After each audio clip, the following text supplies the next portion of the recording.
Hey everybody, this is Tyler with Gaia Force Gaming.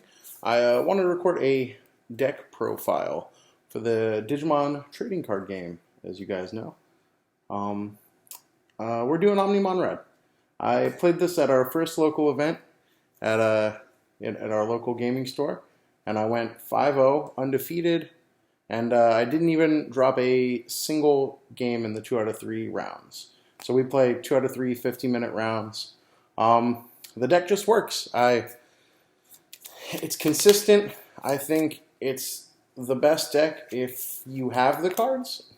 I know that, Omnion Red might be hard to get, but let's just get into it. This is how I play it. It's not going to look super different, but there's some stuff that I like. So, the deck runs 4 Koromon. It's plus 1,000 as soon as you hit the 4 sources. Makes your level 6s bigger, makes your Omnimon get over other Omnimons. It's best red egg in 1.0. Then we have 1 Yokomon. And Yokomon is there because it is the other red egg.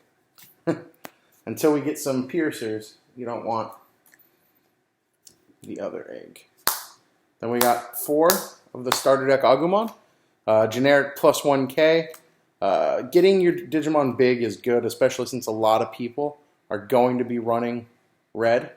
You want to get over the other Omnimon decks, the other red decks, or even red or Greymon if they're running that.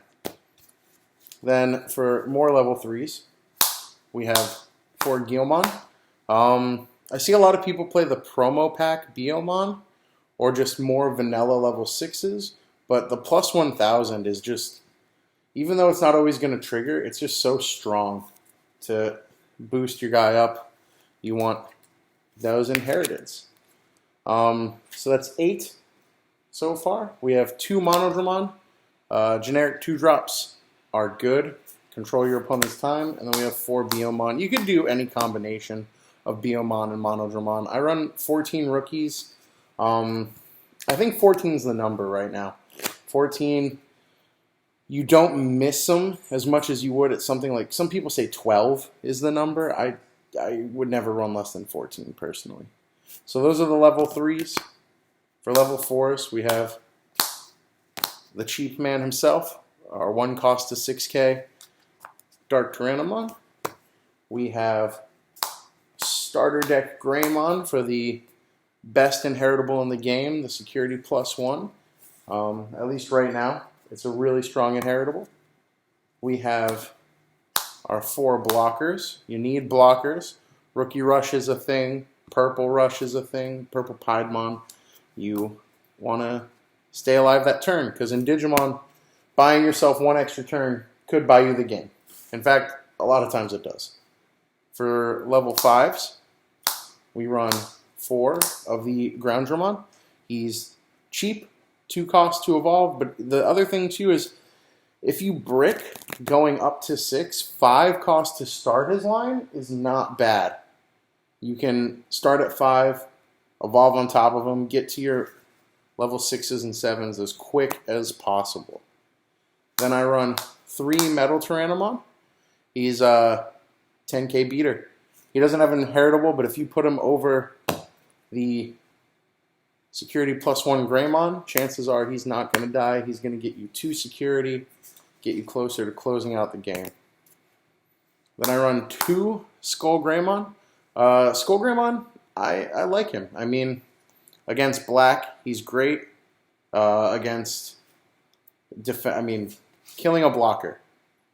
Helps you win, gives you a body in its place. It's a kill spell on a body. And at least in 1.0 format, bodies win games right now. Then, sticking with the theme of cheap evolutions, we have our 4 Phoenixmon. 2 cost for a 12k beater. This card's insane. There are a lot of people who don't like vanilla cards. I don't know why. If you're big enough, it doesn't matter if you have an effect. Your effect is not dying to security checks. I run 2 Volcanodramon. Splash this card and everything.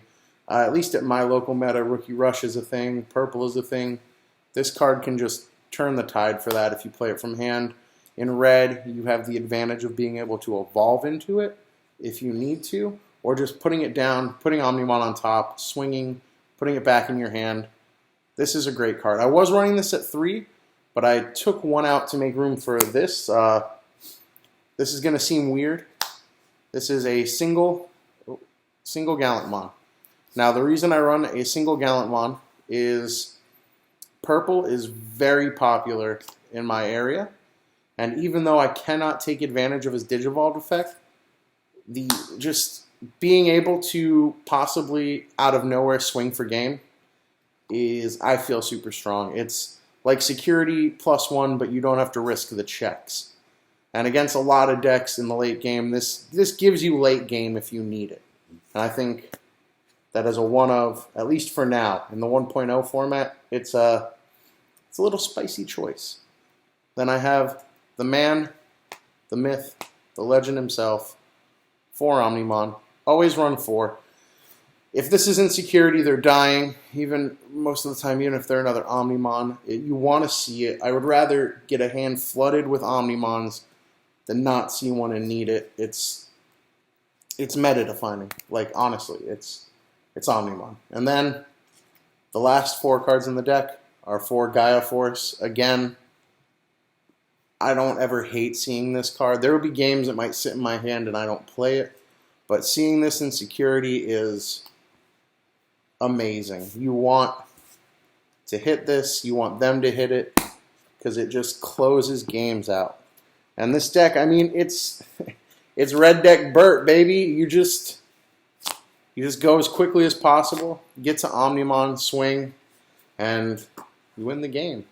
The deck, I'm not going to say it's super simple. You still have to understand. I mean, there's complex gameplay in Digimon, believe it or not, but the deck is consistent. The deck works. I like my ratios. I have 14, 12, 9, 7, and then 4 Omnimon. And yeah, I'll try and upload. I have the video from the tournament as well. I got a bye round 1, and then I just 2-0'd everyone for the next 4 rounds. I played a good variety of decks. I think I played 2 or 3 other Omnimon red decks. I played a black deck. I played an Omnimon blue deck. But I hope you guys enjoyed this. I hope you guys are liking Digimon. I'm loving Digimon. I'm going to have more deck profiles coming up, and I will have some gameplay videos. You guys have a good one. We'll see you.